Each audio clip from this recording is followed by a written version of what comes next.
Welcome back. Welcome back. What's up, I'll be guys? so loud. Welcome back, everyone. What's up, guys? To another episode of Is It Crazy or Is It God? another episode. Yeah, another day in the life. I'd be so loud, but it's okay. I'm loud for Jesus. Yeah. Let me stop playing. So, welcome back to another episode. Yes. Happy to be here. Happy that you guys are joining us. We're seeing you out there. Yeah. Thank you for listening. Thank you for supporting, liking, commenting. Did I say that already? Viewing, sharing, subscribing, sharing. You guys are the best, man. We appreciate that, and it makes us feel like we're doing something good, I guess. I mean, like, we're just being obedient, but I guess sometimes you wonder if anybody's really, out there, and maybe that's not the point, but it feels good to when people interact. It's like, oh, okay, somebody heard it. Yeah. What we were discussing, so that's fun. Yes. So. I knew you were going to do that. I actually waited. Yeah. Do you want me to go first? Honey, how was your week? How was your week this week? How did your week go? It was great. It's always great. I learned some things this week. I guess I do that every week. That's the goal, to constantly learn, especially when you're going through self-development. Yeah.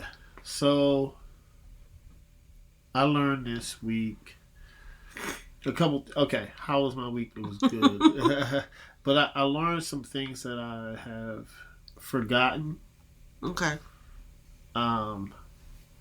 Like what it feels to be uncomfortable, and then accomplishing something, and then that momentum bringing me into the next day. Like sometimes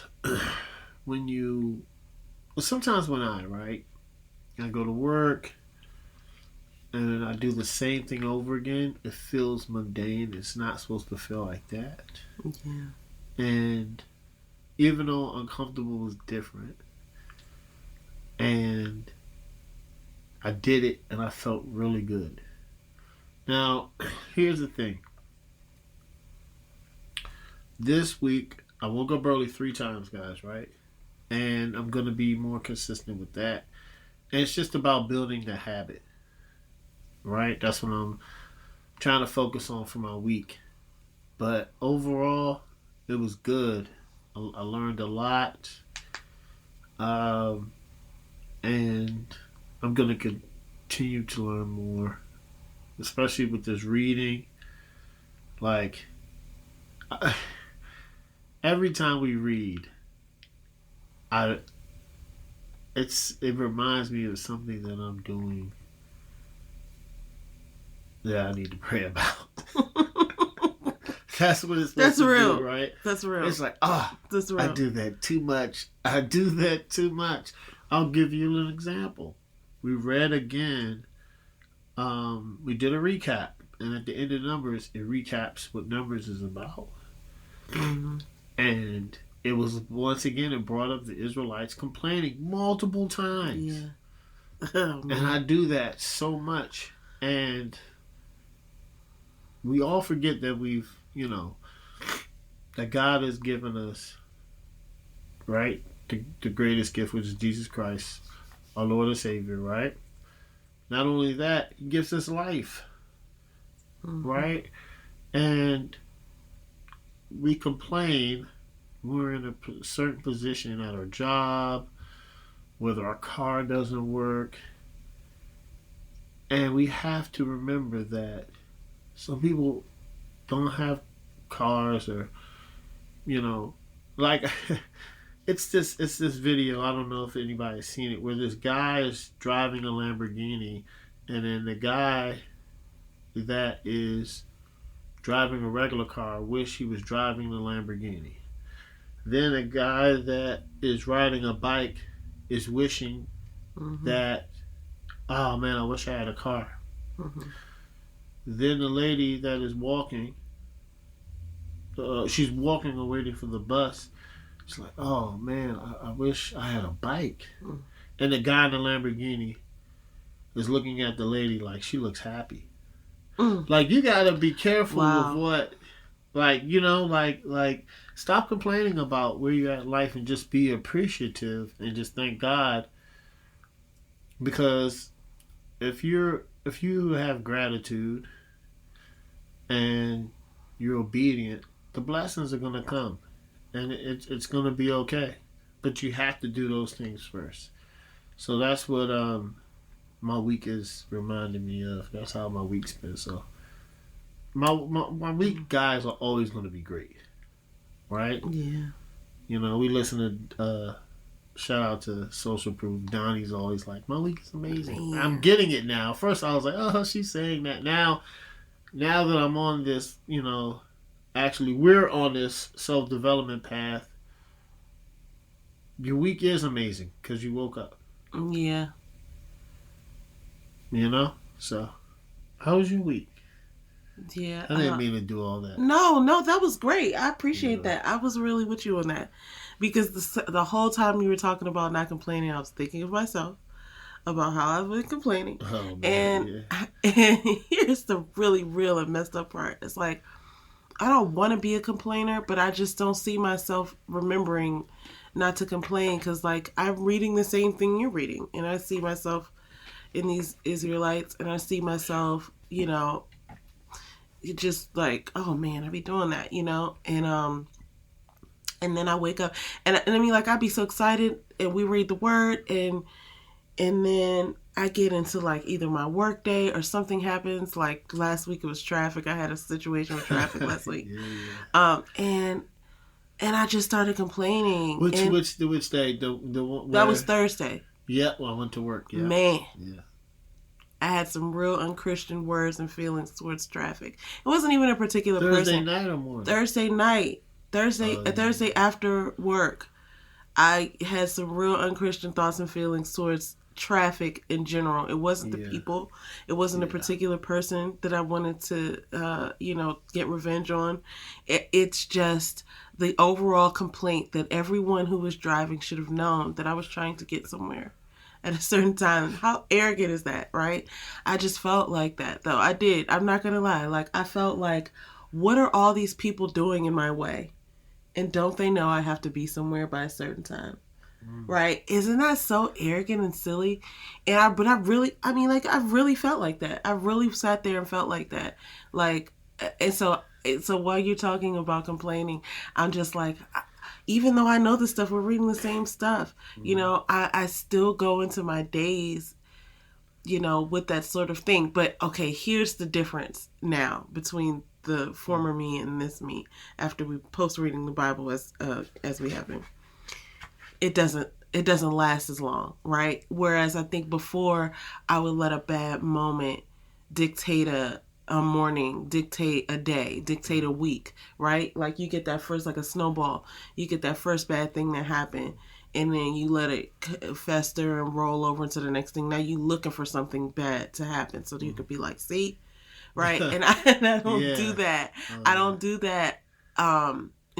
Nowadays, you know, especially when we're working from home, we have like access to each other. One of us will do something, and the other one will be like, "See, that's not gratitude. Yeah. That's that Israel like go back to Egypt. Yeah, you told me that this week. You was like, yeah, you don't want to go back to what you trying to go back to Egypt or something, and I had to shake my head at myself because I was like, yeah, I'm guilty. But it's interesting because, you know, we embody that sort of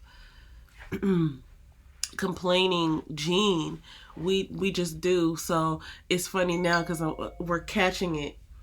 Man, my phone always be going off. I would just be having a lot of timers set because I gotta be on my game. Anyway, so that's how my week was, I guess. I didn't even answer the question. But as you were talking about your week, I could definitely identify with myself and how my week was going. I will say that, man, just in that spirit of being grateful, I am grateful for health. I'm grateful for just people that I love being around, and I'm seeing just different sides of life as far as the meaning of it, what purpose is. I don't necessarily know the answers to those questions, but like I'm starting to see things differently, just through different experiences that people are having that I'm close to, and just through my own experience too. Just like I just know that, even the stuff that I complain about, like I know I made the statement last week. I don't know if we were on the show, if we were just talking, but I know that God didn't put us here just to go and get a job and pay bills and then die, right? Like it shouldn't be about that. It shouldn't be the direct focus every single day, like paying bills, paying back student loans, paying mortgage, paying this, and then everything that you're doing is around, earning the money to do those things, and then about nothing else. Like that's not life, right? Like so just the little small things, like how beautiful it is outside. And like I love the rain. It rained most of the week last week. I really enjoyed that. And even on the nicer days when the birds are chirping, and we had seen those baby birds, and I thought that was real cool. Like it's just different things that you should be focused on other than just the rat race or negative things that you're experiencing. So I'm really fully embodying that. So with that said, my week was good. I did make progress in areas that I'm focused on, and I am recognizing that God is continuously giving purpose, whether I know what it is or not. But I'm seeking growth, and the growth is uncomfortable, but I feel like it's God's purpose for me to go through those things. Because here's the kicker, and then we're going to get into this. Yeah. Well, I think we mentioned it a couple weeks ago, but when God gives you that purpose or that desire, and then you have and He gives you a choice, right? Like either you're going to do what I say or you're not. And when you say, "No, God, I'm good," then you're just going to wander around in the wilderness for 40 years. And you're not going to, and He's still going to use your life for good. And you're going to get what you want, but it's going to be consequential. There's going to be some consequences attached to it. But when you follow God and say, "Okay, God, I'm with you. I'm just going to be uncomfortable and follow your lead," there's just life and glory on the end of that. And then it wasn't all for you to just pay bills and die. It was for you to do a purpose for God. So anyway, I'm over here. I ain't no preacher. I'm just saying what I feel, what I'm reading, what I'm experiencing that I feel is relevant to this word. And so yeah, my week was good. That was a long answer. That was like a 20-minute answer. It's phenomenal. Cool. It was good. It was a good week. So anyway. All right, we're going to jump right into this then, right? Yeah. Last week we finished Numbers. Mm-hmm. We did Numbers 33 through 30. Oh, actually, no. Did I lie? Yeah. 33 through 36, which was the last book of Numbers. Mm-hmm. I'm sorry, the last chapter of Numbers. And then we started Deuteronomy. Okay, let's just give a disclaimer. Okay, James. I say it differently. James says Deuteronomy differently, and some might call it incorrect. I'm not one of those people. However it comes out is how it comes out, and we know what he means. Okay, he means Deuteronomy. Okay, Deuteronomy. There it is. All right, well, let's just, give him some grace if he says it differently. Okay, you know what he's talking about, people. Okay, so then we did Deuteronomy, last of Numbers, and then we did Deuteronomy 1 through 4. Yep. It talks about Israel's journey laid out and the borders of Canaan established. So the journey laid out breaks down everything that the Israelites went through. Every time they complained, God looked out for them. We don't have any water. Here's water. We don't have any food. Here's food. Mm-hmm.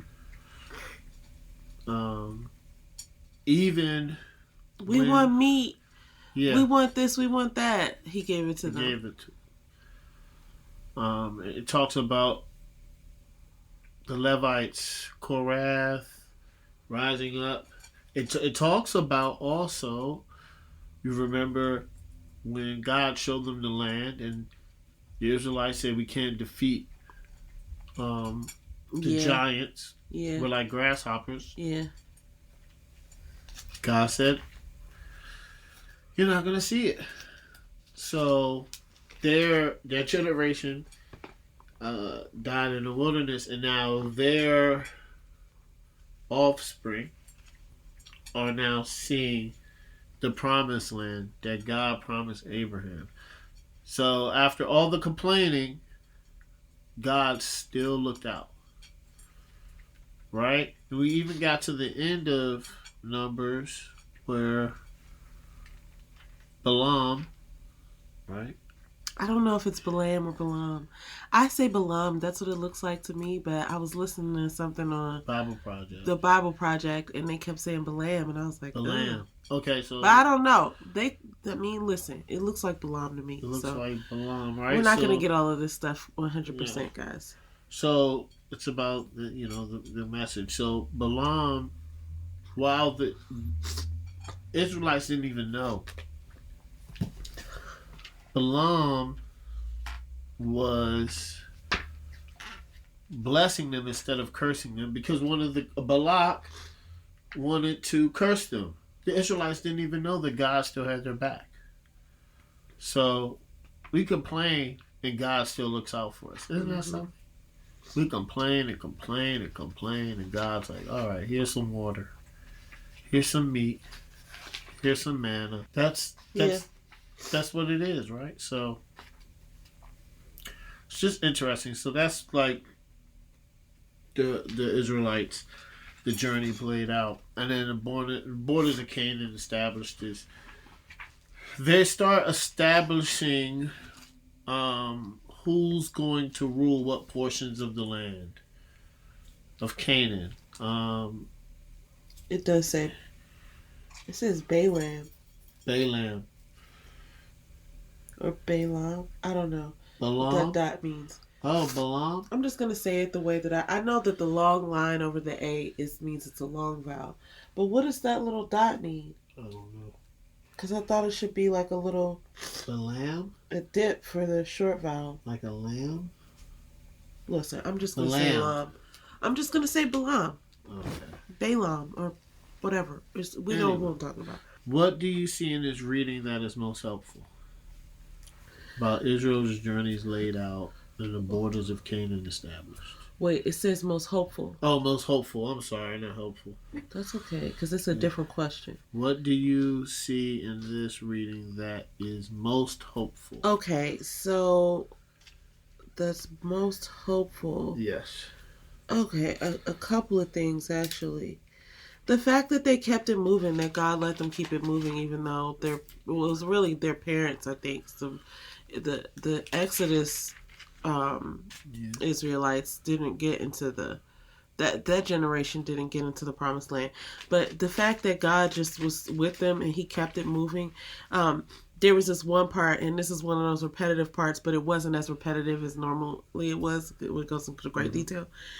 In Numbers 33, it was really cool to see how in Numbers 33, so Moses was taking count, right? 'Cause Numbers, I think, was named Numbers, if I'm not mistaken, because of the census. They were taking count of the number of people and all that stuff. And what's interesting is, like, I joked about this. Moses was keeping record of, like, how many people, like, I don't know if he was the person who counted. I want to say he was, but I think he was. But he was recording their points of departure, right? So, like, as they were moving along the path, like along the Jordan, I can't remember exactly where they were moving along, but they as they were traveling from town to town, like going to the promised land, Moses was keeping track, and I was like, yo, Moses had a bullet journal, y'all, because I love bullet journaling and I love planners. It's like, how was he keeping this, right? It just makes me really interested. Like, I know he had the tablets when he got the commandments at Mount Sinai, but I wondered, like, how is he keeping all this? He must have had a little, like, journal or something. Moses had a bullet journal. I'm just convinced. I'm just gonna say that. So anyway, but I thought it was hopeful that they kept going, like, and they do this whole breakdown in Numbers 33, and maybe it starts at 8, but it kind of gets, they moved out from one camp and camped in the wilderness, and then they moved out from there, and then they went here, and they moved out from here, and then they went there. You know what I'm saying? So it just basically keeps saying they moved out from this place and they camped at this place, and then they moved out from this place and they camped there, and it just kept going forward and forward and forward, and it's like they were just on the move. And it really gave me hope, because when you go into a new space, when you go, it was like going from the 4th grade to the 5th grade, and 5th grade to 6th grade, or even going from town to town, or wherever, when you have a new perspective, you have a new hope. So I thought that was really hopeful. Also, just like I said, overall, just the fact that they they couldn't have known necessarily like where they were going. They knew they were going to the promised land, but every time they stopped and camped, they just did what they had to do, because you can't just keep, running like Forrest Gump. So I feel like they were just, hopeful for the promised land. And I just I thought that was cool, because no matter what you go through, or what you see, or what you experience, like, all those days couldn't have been good for them. You know what I'm saying? And they just kept going. Yeah. So that's hopeful, because it's not even like they had a destination. They knew they were going to the promised land, but they didn't just, they didn't know how. Yeah. So I think that's hopeful. Okay. What do you think? Something that we said earlier is that after all the complaining that they did, and all the complaining that I do, God still looks out for me. Yeah. That gives me hope. Because it would suck if it's just like, well, you're here, son. Right. But he's like, you're here. All right, I got you. We just change your life. There you go. Give you a little nudge. Yeah. I still got you. You can complain, but I got you. So I think that's what I think that's kind of, it gives me hope, because I'm gonna be real and honest, guys. You're gonna complain until you start a journey of self-development. There's no way, if you're not doing some self-reflection, self-realization, self-accountability, when you're looking and saying, I can do better with this, I need to stop doing this, you start noticing it. Complainers never notice when they complain. I never used to notice it until I started, reading the Bible, getting up early, meditating. I was like, you're complaining. Let's pray. Let's refocus. Let's write it down. Gotta thank God. That's interesting. So it's key things that you can do, but self-development is connecting with God. Like, you have to, because everything that you're going through is in the Bible. Just think, we've read what? Genesis, Exodus, Leviticus, and Numbers. All throughout, I've learned valuable lessons that apply to my life. Just every time I read the Bible, it's like, oh man, I'm doing that. Yeah. Luckily, this isn't back then. I'd be giving up a lot of goats and sin offerings right? So, but that once again, that's self accountability.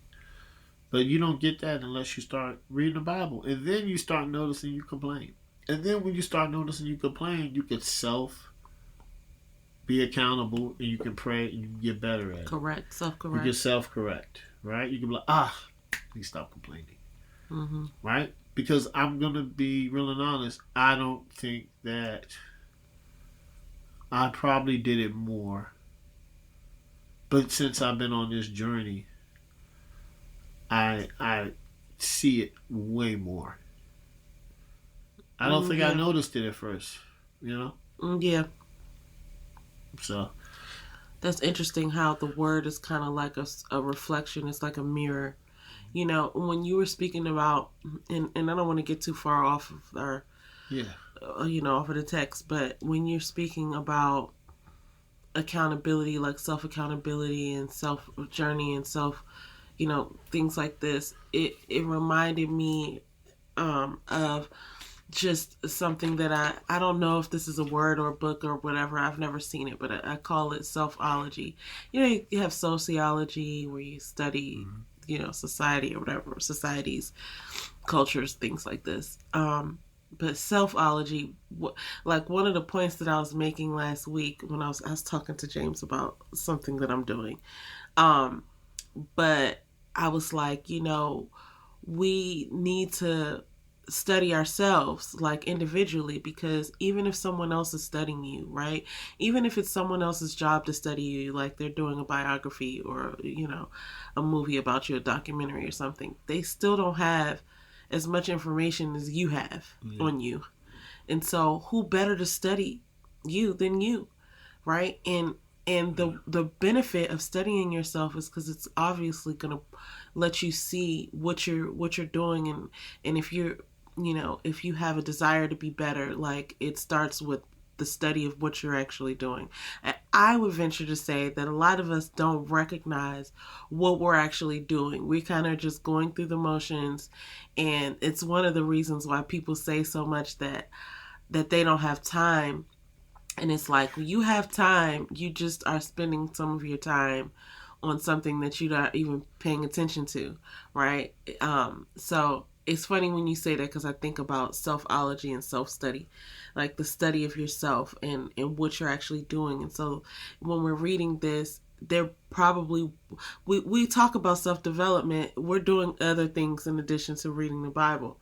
But it's kind of, this is the core of it, because you get to see yourself. You get to see like, oh man, this is like a sin, or it's blasphemous against God, or it's not honoring God to act this way, and I'm doing this. You know what I mean? Like, I see myself in this text. So it's just like really super interesting, because without the text, you could easily go into a depression studying yourself. Like, you just think like, what am I doing? I don't deserve to be here. You know what I mean? But knowing that this is human nature, and that people have done this before, and that there are rules and laws and things that you can do to become better, it just makes everything make sense. It makes a lot make sense. So anyway, sorry to go off on a tangent there, but no, I agree, man. Had to do. Man, I can only imagine where we're gonna be at when we start to get like Proverbs. Wherever it is, it's going to be super uncomfortable. Amos. Wherever it is, I just know that it's going to be like, so uncomfortable. Because by then we'll know more. So then we'll have to act on the knowledge. You know what I'm saying? You can't just gain information and not act on it. So the more we read and understand, I feel the more responsibility we're actually taking on too. So it's not, this is obviously certainly a journey of understanding the word, but like once you what they say, if you knew better, you do better. We're learning learning more, so we're also required to act on it. So I feel like we're going to be different people by the time we get to Corinthians. We're going to be different people. By the time we get golly. And I'm not trying to rush anything.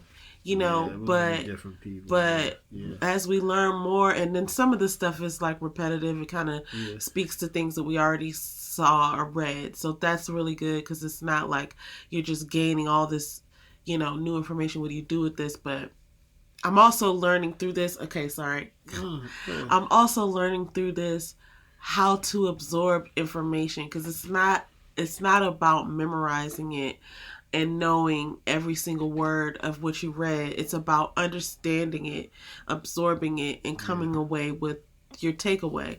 You don't have to understand it the same way someone else understood it. It's what you're ready to sort of like absorb. It's what God wants you to see. So, you know, as you move along and you're reading things, you're not going to get 100% of every detail, but you're going to get what you need. And it's going to be something that helps you to understand how you, even it's helping me to understand how I learn, how to absorb, how I absorb things, how I read. Yeah. Right? So there's that. I mean, I like that. I'm going to say this and then we're going to move on. Just piggyback off what you said about the absorbing information. That's why I kind of like, I'm keeping it to like 10 verses, increments of 4, because you get time to read it, you get time to reflect and study on it, and not just, I'm gonna power through, right? I'm gonna power through, but because we're doing 4, we have time to reflect, talk about it, absorb the information. And it might take us a long time. Yeah. It might take us 3 years. And I'm going to love it because I'm going to be a different person and my wife is going to be a different person. And we're going to we're going to absorb the knowledge more. Yeah. Because, you know, we're not just reading it. Yeah, we're not reading it to get through the chapters. Oh, yeah. We're reading it to understand it. Understand it. We're reading it for reflection. We're reading it for God intended it for us. And then we're speaking about it through us to you. So maybe that's what God is using us for. Maybe. I don't know. I don't know. Literally, it's just, it's about an obedience. Yeah. Right? It's not something that there's terribly like lots of motives attached. Like I would like to see lots of people reading with us. Like that's what my ultimate like I guess measurement of success would be. Yeah. But what if we don't even get to see that? Like and I'm okay with that too because I just feel like I'm doing what I'm supposed to be doing. Yeah. Like I showed up, I went to class type thing. Like mark me here. Mark me here, God, I did it. Yeah. But it would be great to see. That would be my, you know, sort of like, I think I said that in our introduction and purpose videos. Just like my sort of like win out of this would be to see, you know, just throw a number out there, you know, 500 people. Yeah. Right? Like I read the Bible along with the IICIIG couple, I love that, right? 500 people. That would be magnificent, right? 500 people that saw this and they were inspired to read the Bible, right? Like, oh, you know, you guys made it. You know, you're not smarter than me, right? I wouldn't even take that as an insult. Like, you're right. Yeah. We're not smarter than you. So that would be great. But we just watched this podcast that we watched. So shout out to Social Proof. And David one of the and Donnie Wiggins, shout out. One of the regular entrepreneurs that comes to the show, to the taping of the show, she was talking about how she just saw an exhibit on Vincent van Gogh, and it broke down how he didn't get his flowers while he were here type of thing. Like he couldn't even he only sold like one of his paintings and he painted like hundreds of paintings or something like this. So it was like, and now everybody knows who Van Gogh is. Like you could, you know, if you had to name 5 artists, Van Gogh would probably be one of them.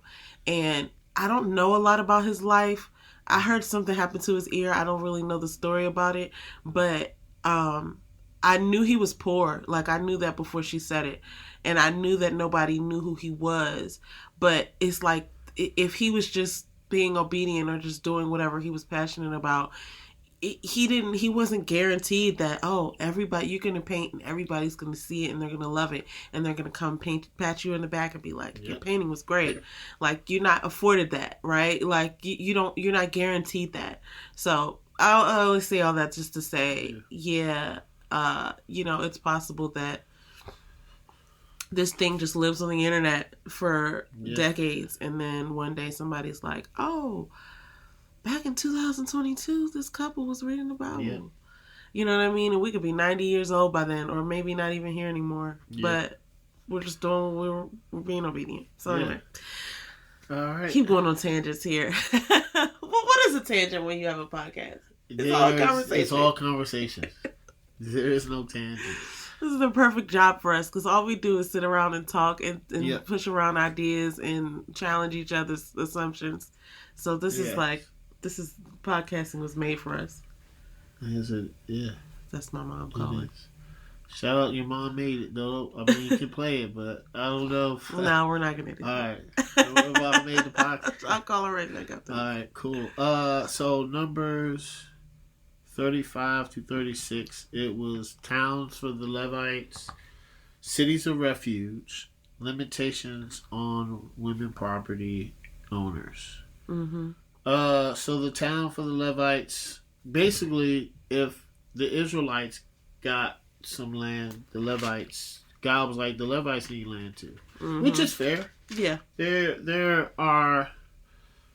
So remember who the Levites were? Yes, I do. They were in Exodus.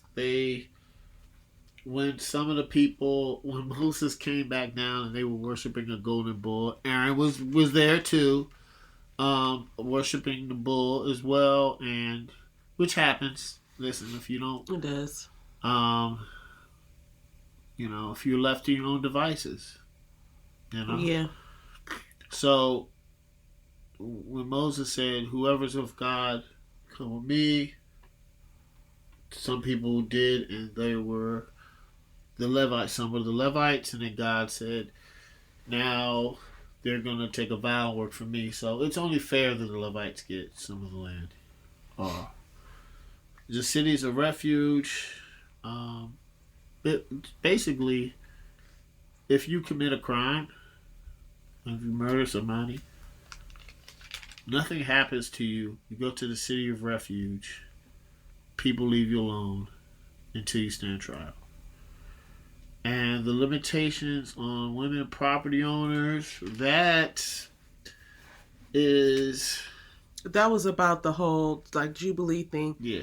So can I speak on this? Yeah, because I'm super interested in women of the Bible. If I were to come away with if I had a sort of a minor, if we're majoring in reading the Bible, I guess my mind perks up, my ears perk up when we start to read about what was happening with women in the Bible. I just think it's so interesting because I'm a woman. So I just think it's so interesting because I put myself in those shoes. This is how I would have been dealt with and treated and, regarded back in these days. So What happens here is that, we saw with the inheritance of property back a few chapters back that if a man were to die and the men's sons were getting property, or it would be their sons or their brothers. If somebody were to die and leave an inheritance to their offspring or their family, the men would inherit. So then the women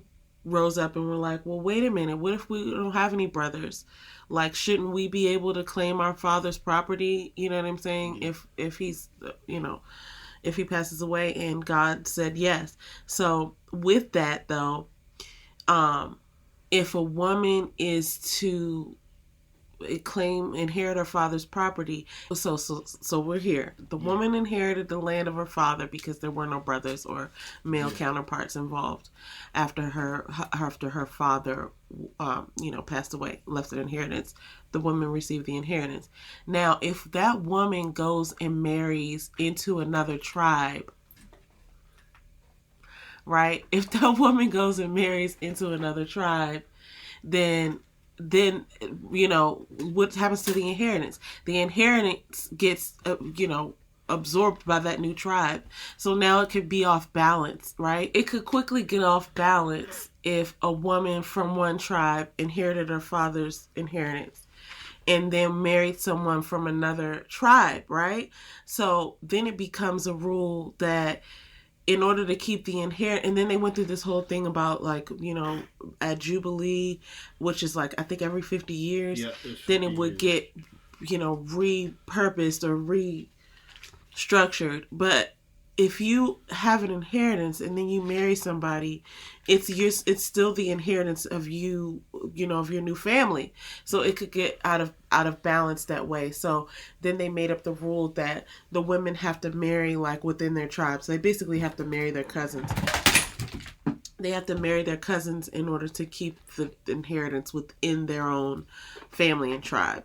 So yeah, you would just have to marry within the tribe in order to keep the inheritance. So that's what that was about. Yes. So what was the question? Why is a city of refuge important? A city of refuge is important because unlike, I don't want to say that, but we kind of supposed to have that in America when they say innocent until proven guilty, where if something happens and you're being accused of something, or it's being, assumed that you committed a crime, you're supposed to be looked at as if you're innocent until someone can prove your guilt.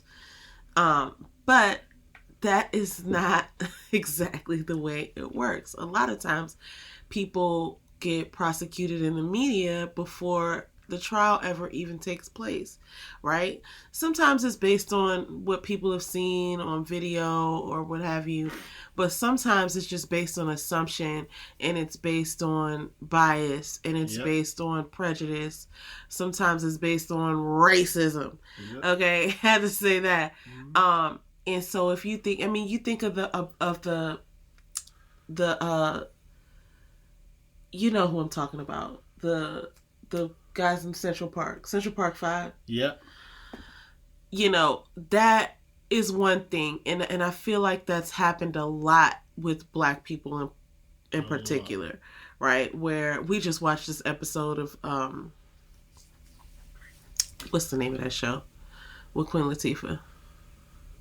Equalizer. We just watched this episode of Equalizer that was bomb because it really broke down how these things happen. Obviously it's a fictitious show, but it's based on real life things that do happen. And this happens to have happened, and we know it has happened before because people have been exonerated for crimes that they did not commit. Or we will later find out that people did not commit these crimes. Like Emmett Till's accuser came out several, decades after he died and said, "Oh, actually, I lied." You know what I mean? And he didn't even stand a trial.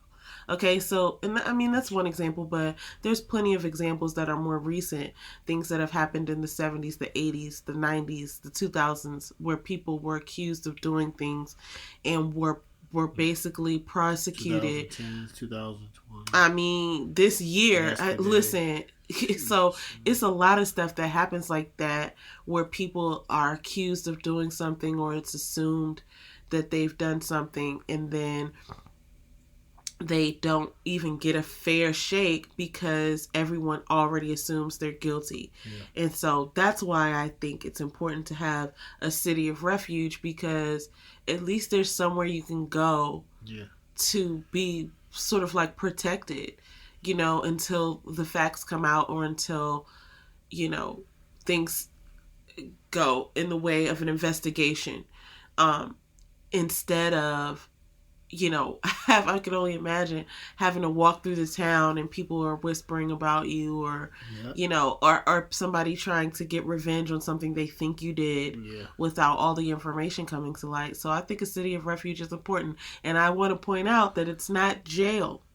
It's not jail here in the Bible. So a lot of times nowadays, when you get accused of something, you go to jail. And then you have to post bond. And I guess it's appropriate in some cases, especially where there's evidence, where there's witnesses. But it sucks for people to have to go to jail and they didn't even do anything. And then they spend all this time in jail just to find out later that, oh, you didn't even do anything. So, my bad. Like, it's better to have a city of refuge. So I wanted to point that out because it's not jail and it's not prison. It's a city that is set aside as a city of refuge where people can go while their trial details and investigations are being worked out. Yeah. So that's my answer. That's why a city of refuge is important. Yeah. I agree with the same thing. And the city of refuge is also, yeah, like you said, nobody's looking at you, and you answered it perfectly. Like, it's not like, go here, you've done it, and then it's years later that you haven't did it, or, no knock warrants. Like, it's just a lot that goes on nowadays that, that didn't go on in the Bible that just makes you reflect. Look at things differently. Because when I realized that God is fair, so with the city of refuge is like, hey, don't let nobody talk to this person. Let this person just, until we figure out what happened, what's going on, then he'll pay, and if it comes out that he didn't do it, he gets to go back. There's no, the city of refuge isn't like, no, it's just a city where people go. You have a house, you still eat good, you're not waking up at 5, it's not prison, it's a place. You're not behind bars. You're still in society. You're away from society, but you still can wake up whenever you want to. You're still free. You're just awaiting trial, like, all right. And it comes out that, oh, you're good. You get to go home. You're just leaving one city to another. Can you imagine you commit a crime and you go to Bowie from Upper Marlboro? That's what this is. You're chilling. Oh you're just not with your family. You're in another city. That's what One it thing is. that I did wonder though is whether there were more people. I think it was people. Where it was a bunch of people there. Like, I don't think it was a bunch of people, but it was because everybody wasn't innocent. I'm sure. No. But it's like, okay, you're getting shipped out. Yeah. Just go to another city. You're not in there alone. Now you are alone that you're not with your family until but you get to wake up. You're in the city. You're not behind bars. Yeah. Like, it's going from Upper Marlboro to Bowie, man. That's going funny. from DC to Baltimore. That's all funny. It is, man. It's a different city. It is what it is. All right, so Deuteronomy. Yes. 1 through 2. Israel. Yes, you better say that word. Oh man, Israel wanders the desert again, and I think because what happened previously. You remember Moses can't go into it. Moses can't go into the land. He's forbidden. Yeah. Because. Man, that was a tough one for me to swallow. He called him. He said, "You rebels." Yeah, and he broke the rock with his thing. He knocked on the rock. Knocked on a rock. Yeah, he got angry. Anger, man, is a crucial emotion. All right, so here's the question. Have you ever given someone a gift and they were ungrateful for your time and effort? And how did you feel? Oh, man. I'm so sure that has happened. There's a couple of instances. I can't think of a gift. I can think of. I mean, friendship is a gift. Friendship is a gift. Time is a gift. Time is a gift. Right? So you got to think of gift more. Not creatively, but like whatever it is that you spent your time and effort on, and to honor someone else, right? That's a gift. And they were ungrateful for your time and effort. So, yes, I'm thinking of a specific thing right now, but there are several things that were just running through my mind. So, I'm just going to generalize it. Do you want to go answer that question first, or do you want me to answer it first? I can answer it. Yeah. So this happens to me more recently, and I know what it felt like. Okay. And opportunity is a gift as well. And what happened was you're in a moment, you give somebody, we'll say gift, right? And you put in time for this gift. And because I'm not gonna say any names, I'm not even gonna say the situation. But I made you make this card, right?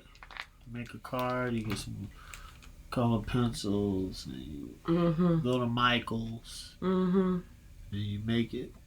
This isn't about, I'm in general.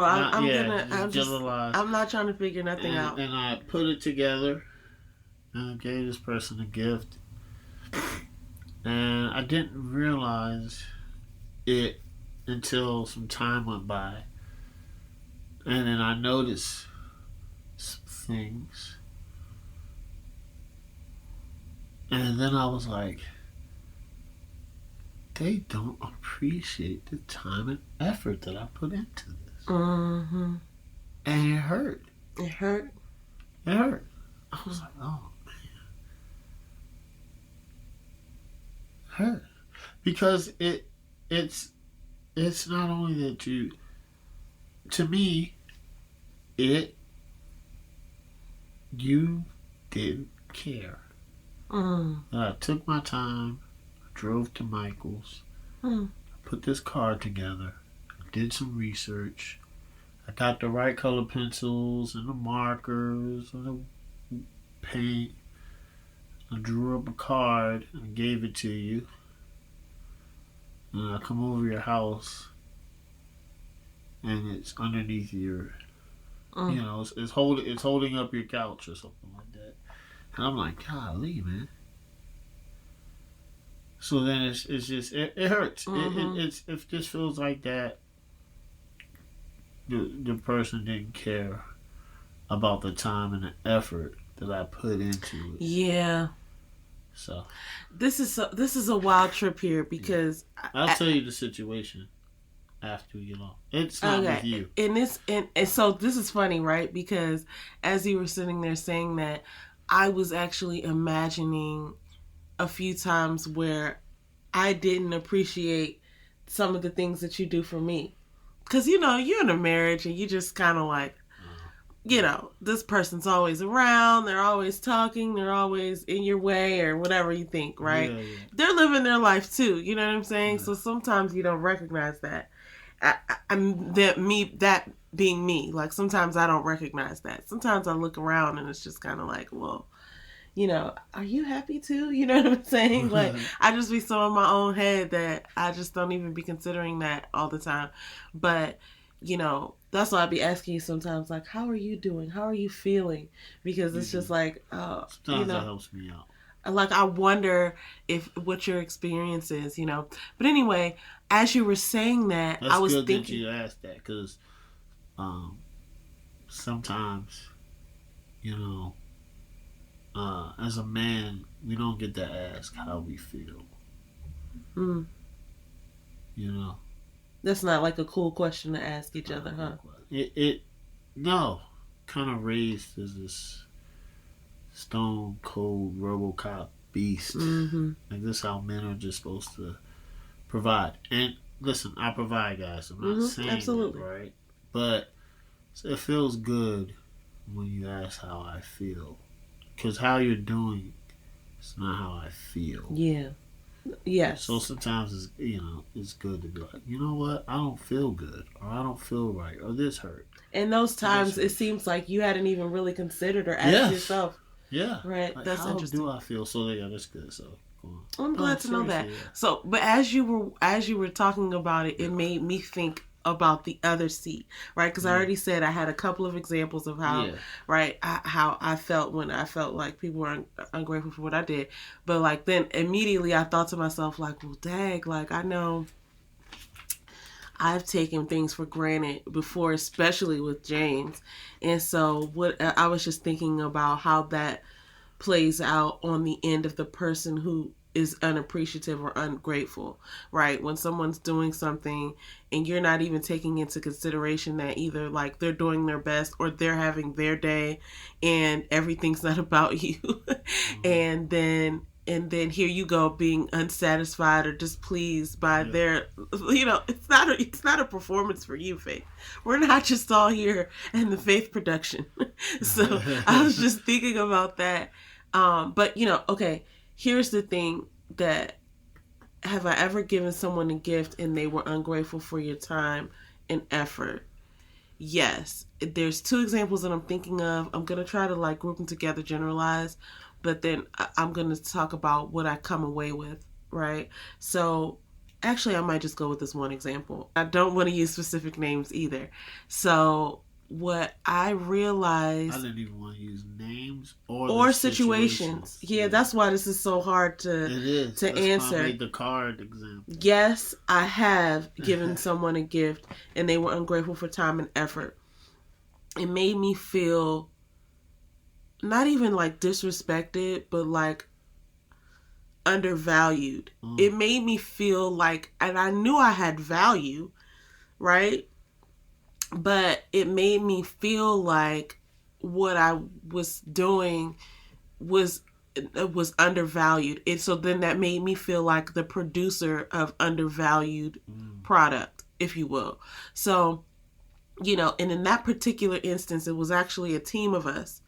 And I had mentioned to our team that this is a good example of why we need to be asked to complete a task or project as opposed to trying to go above and beyond to be generous, right? Like, because in the scenario where you're just generously giving your gift to one source or to, into a vacuum, it seemed like if somebody's utilizing your services, your time, your effort to their benefit, and they haven't asked you to do that,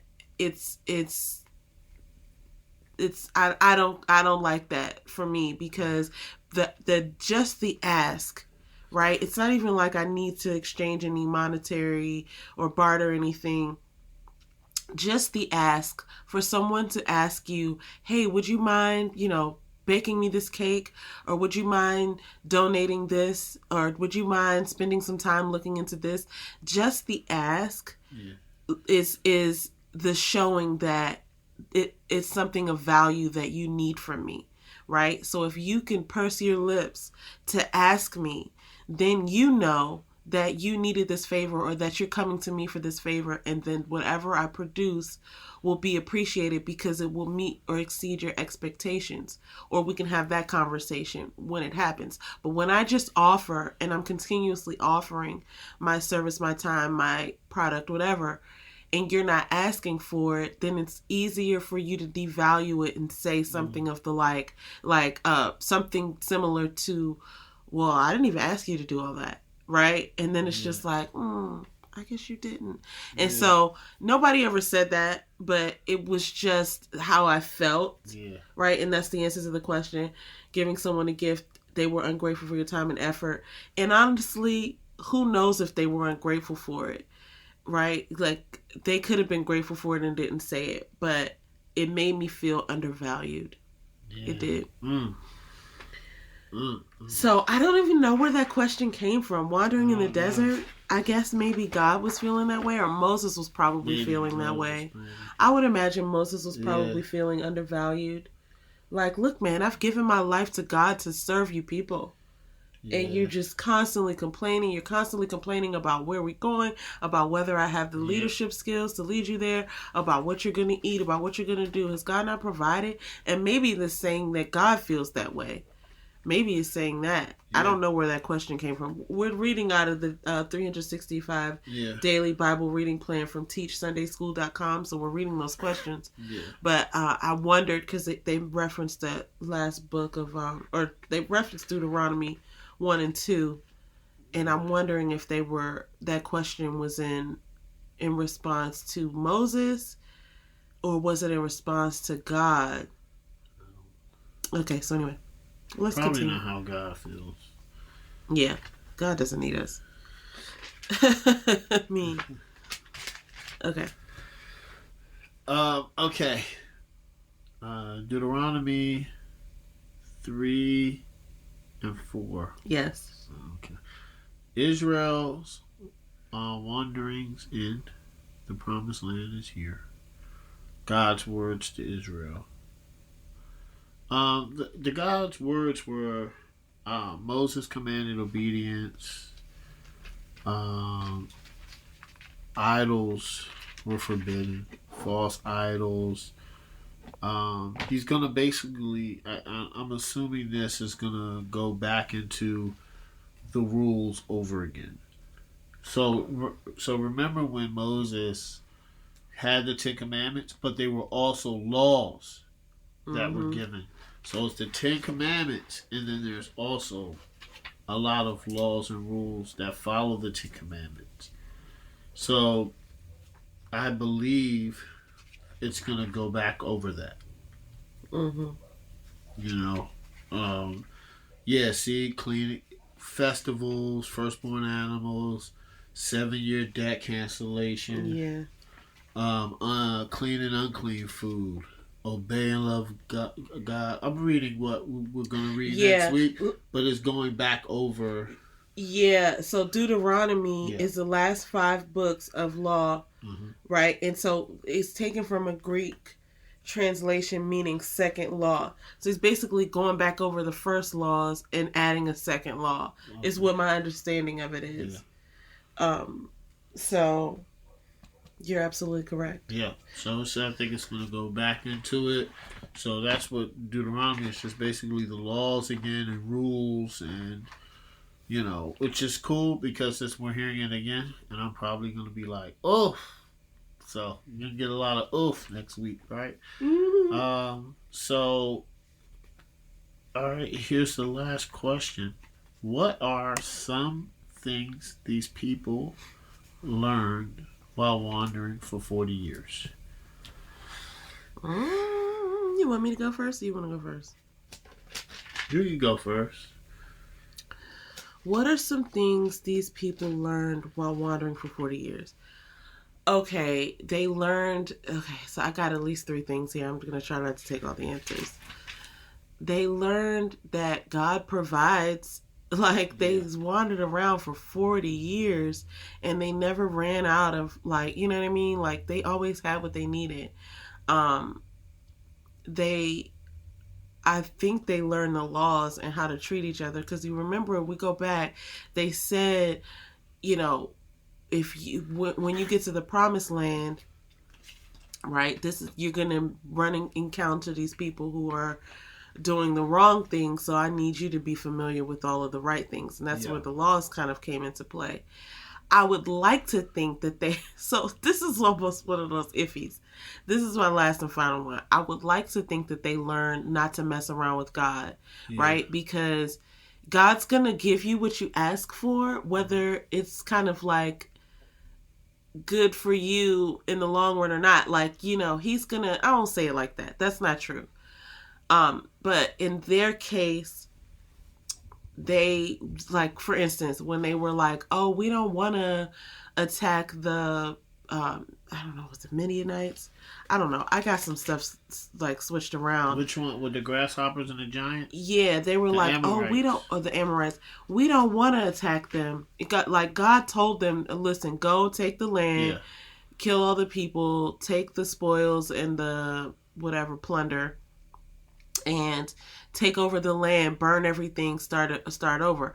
Now, when they got that instruction from God, and a couple of them were like, we're just going to hang back here. It's fine. We like the weather here, or whatever they said. Oh, yeah, that was right? Gilead, Gad, and God was like, no, that's not what I asked you to do. So cool, you'll just die in the wilderness, right? Like, since you don't want to go and be obedient, you'll just die in the wilderness. And I think after that, they tried to go back and be like, oh, my bad. No, we'll do it, God. And it was just too late. So it's like, I would like to think that they learned how not to do that. I even wonder if they knew they were going to die. Like, I think God said they were going to die in the wilderness, but did they even, did they even think, like, man, I messed up? Or were they just like, yeah, that's what we want to do? You know what I mean? Like, I feel like we get these lessons in life sometimes, present day, where it's just like, well, I'm not willing to grow. I'm not willing to go and do what I've been, prompted to do, or what God's basically telling me to do. I'm just going to stay right here because it feels safer, or it feels comfortable. And sometimes people are willing to take the consequences of comfortable. Yeah. Right? And I wonder if that was one of those situations. Like, you're just going to take the consequences of comfortable over growing, being uncomfortable and growing and creating a legacy based off of what God told you to do and his instruction and his guidance and his will. Yeah. So I thought that was interesting. They should have learned not to do what they have been doing in the past, but I don't know. So those are my 3 things. Nothing. I don't think they learned anything. That's your answer to the question? I don't think they learned anything. I've learned people Joshua of Nun learned, but everybody that wandered complained. That's a good point. They kept complaining and they kept rebelling. They remember even the Levites, Kobath. They try to rebel against Moses. You don't know what you're doing. Then, there are giants in the land. Take us back to Egypt. You want to go back to slavery? You complain when you were in slavery. I bring you out of slavery. You complain with the Egyptians. Moses leads you out. Pharaoh has a chariot. I open the Red Sea. Then I have an angel give you light by night, guard you by day. Then you complain that you don't have food. I give you manna. I give you bread from heaven to give you life. I protect you on the way. You still complain. I show you this new land. Wonderful. The land that I've promised Abraham. And that I promised Isaac. And then I promised Jacob. You still complained. Yeah. So, man. Yeah. You look at the giants in the land and then you go, no, I don't want to go. Then, you're not. So, well, maybe the children were learning, and those are the people who inherited the promised land. That's wild. Think about that for a second. The children were the ones that handled. They're the ones. So, can you imagine if the adults were just complaining and saying, "Oh, this isn't, what I want. This isn't good enough for me," and the children were just learning, like, "Oh, yeah," like in wonder, like, "Wow, look, there's manna. Yeah. There's water coming out of a rock." You know what I mean? Like, God is good. God is good. Can you imagine if they were getting it and then the parents were just I believe exactly what happened. That's what happens in real life. It is. I feel like. That's what happens present day. Present day. Kids notice more things, and they could say we could say kids are rough. Kids are honest. They don't know. They're taught things, but a natural kid. He doesn't care what color your skin is. They just want to play. They don't care. You can't lie to a child. A child's not gonna lie. They're gonna be honest. Like, it's this thing on Instagram. This lady was going by with her daughter in a car. Mom, and she pointed at some wine and said, Mommy's water. Kids don't lie. They don't care. They're gonna be honest and they're gonna tell you what's on their mind and they're gonna tell you how they feel. So if a child was going through this and seeing these miracles from God, they're not complaining. They're happy because they see it from a different perspective. The adults, we get older, we start losing certain things. Yeah, we become like desensitized Yeah, or programmed. Even. like we're taught like a white lie is good. No lie is good. Oh, you tell me all the time. Let me know if I look crazy. Yeah, I do tell you. Like, oh, you look good, babe, and you go out in public, people talk about you. Yeah. And then you get home, you're like, what are you doing? I told you. Why did you tell me? I look crazy. Yeah. You have to be like, right? So just don't lie. Yeah, I be needing that for sure. Yeah, so I appreciate that. Yeah, so the white lie doesn't help anybody, right? But as adults, we're just taught not to say what's on our mind, and then we get, like you said, desensitized. And kids, that's why kids are awesome. They have no filter. They're going to tell you exactly what they feel, how they feel in the moment.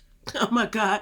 That reminds me of this Instagram thing that I saw where the kid, actually the wife was asking the husband, would you love me if I was fat? And he said something like, of course I would love you if you were fat. And then the kid is off in the background talking about, but you are fat, Mommy. Yeah. Yeah. Like, wow. Yes. That's crazy. A kid, Mom, you are fat. She had nothing to do to laugh, but that's how that's how kids are. I was like, oh my God. So that's kids are gonna be children. Yeah, they're gonna be honest. They're gonna be, oh man, thank you, Lord. Yeah, I could defeat the giant. As adults, we're like, I don't know. Yeah, because we're leaning on our own understanding. Yeah. We can't do the math in our heads. The kid's like, yeah, I'll knock that giant down. I don't care. Mm-hmm. It's real. It's real talk. That's... It's real talk. That's it. That was my answer. They ain't learned nothing. Well, guys, we thank you so much for tuning in. Yeah. We obviously are trying to bring together and encourage a community of people to read the Bible along with us, or even at their own pace. It doesn't have to be along with us, but we like that community aspect. So please join us. We always say, don't take our word for it. Go to the source. Read your Bible. Got to say that every time. I do want to give a shout out to a couple of people. One is Miss Damita Jo. Wonderful, wonderful lady. Does show reviews. She has a show over on ReTV, who's going to be my second shout out, where she talks about what's going on in pop culture. Also, her and myself have a live that we do every Thursday night on YouTube, on her channel, where we just go over whatever it is that we're watching, whatever we're talking about in the pop culture state of wherever things are. So we join you to come and see us over there. Again, that is not made for children. We are not, limiting ourselves in our words and our verbiage. So just want to put that out there. If you come over there, it's not PG-13. Another shout out that I have is for ReTV, Relationship Television. If you haven't checked them out, you need to. They're doing their thing over there. They have a variety of different programming. They also have an app. I will go ahead and link below and figure so that you can see how to connect with them, follow them, and support them. And those are my 2 shout outs for this week. Yeah. I'm gonna give my shout out to Fourth Quarter, another channel. It's like, if you like sports and you're tired of listening to the same old stuff, just come follow me, man, and just get a different perspective. I love sports. I love to talk about it. I could talk about it all day, and that's what we do on the channel. So, once again, come in, tune in, listen. It's awesome, and I post a lot of content, so that's it. No more shout outs. No. All right. All right. Well, thanks again for joining us on Is It Crazy or Is It God? We look forward to you liking, sharing, commenting, subscribing, following. Make sure you're listening to the podcast. And I don't know if you download your podcast or what have you, but you can find us wherever you listen to the podcast. We're on Apple, we're on Google, Spotify. So just go ahead and look for us.